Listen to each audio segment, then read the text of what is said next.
স্বাগতম সবাইকে তারকার জীবনীতে, যেখানে আমরা আজ আলোচনা করব পশ্চিমবঙ্গের অন্যতম প্রতিভাবান অভিনেত্রী এবং সংসদস্য নুসরত জাহানের জীবন কাহিনী। চলুন তার জীবনের পথচলা সম্পর্কে জানি। শৈশব। 8ই জানুয়ারি 1990 সালে কলকাতায় জন্মগ্রহণ করেন নুসরত জাহান। তিনি পশ্চিমবঙ্গের একটি মুসলিম পরিবারে জন্মান। প্রাথমিক শিক্ষা সমাপ্ত করেন mission school, queen of the mission থেকে, আর ভবানীপুর কলেজ থেকে বাণিজ্যে গ্র্যাজুয়েশন ডিগ্রি অর্জন করেন। নুসরাত জাহানের বাবার নাম মোহাম্মদ শাহজাহান। তিনি একজন ব্যবসায়ী। তার মায়ের নাম সুষমা খাতুন। তিনি একজন সমাজকর্মী। নুসরাত জাহানের বোনের নাম নুজাহাত জাহান। নুসরতের অভিনয় জীবনের শুরু হয় মডেলিং দিয়ে। 2010 সালে ফেয়ার ওয়ান কন্টেস্টে বিজয়ী হন এবং মিস কলকাতা অ্যাওয়ার্ড পান। এই সাফল্যের পর রাজ চক্রবর্তীর শত্রু ছবির মাধ্যমে 2011 সালে তার চলচ্চিত্রে অভিষেক হয়। চলচ্চিত্র জীবন ও সাফল্য। প্রথম ছবিতে জিতের বিপরীতে অভিনয় করে দর্শকের মন জয় করেন নুসরত। এরপর দেবের সাথে খোকা 420 এবং অঙ্কুশের সাথে খিলাড়ি সিনেমায় অভিনয় করেন। বাণিজ্যিক ঘরানার পাশাপাশি তিনি বেশ কিছু অন্য ধারার ছবিতেও অভিনয় করেন এবং সমাদৃত হন। এর মধ্যে অরিন্দম শীলের হর হর ব্যোমকেশ এবং সৃজিত মুখার্জির জুলফিকারে তার অভিনয় বিশেষভাবে প্রশংসিত হয়।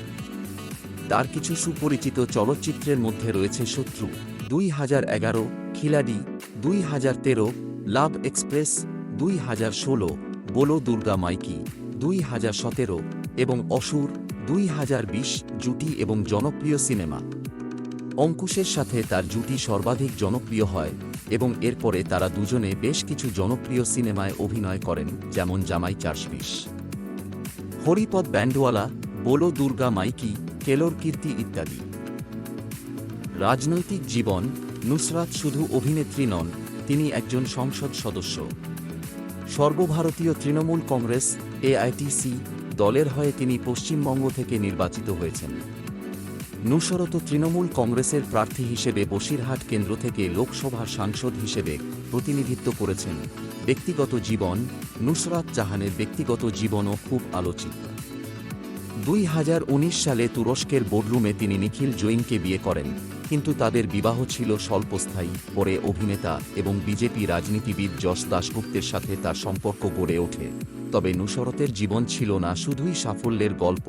তার বিরুদ্ধে বিভিন্ন সময়ে বিভিন্ন অভিযোগ উঠেছে, যেমন পার্ক স্ট্রিট গণধর্ষণ মামলায় অভিযুক্তকে সাহায্য করার অভিযোগ, বসিরহাটে পঞ্চায়েত নির্বাচনের সময় তার রাজনৈতিক বক্তব্যের সময় অনৈতিক মন্তব্য করা এবং 2023 সালে রিয়েল এস্টেট কোম্পানির আর্থিক কেলেঙ্কারিতে জড়িত থাকার অভিযোগ।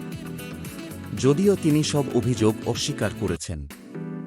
সবকিছুর পরেও নুসরাত তার কর্মজীবনে দৃঢ় এবং সাহসী থেকে গেছেন। জনসাধারণের সেবায় তার অংশগ্রহণ এবং রাজনৈতিক বক্তব্যে তিনি সর্বদা ছিলেন প্রত্যক্ষ এবং স্পষ্টবাদী। নুসরাত জাহানের জীবনযাত্রা আমাদের শেখায় যে জীবন কখনো সরল নয়। সাফল্য এবং সমালোচনা উভয়ই আমাদের পথের অংশ, কিন্তু নিজের বিশ্বাসে দৃঢ় থেকে নিজের লক্ষ্য পানে এগিয়ে যাওয়াই হল আসল সাহসিকতার পরিচয়।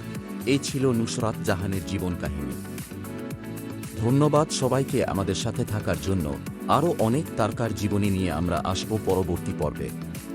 ততক্ষণে সুস্থ থাকুন, ভালো থাকুন।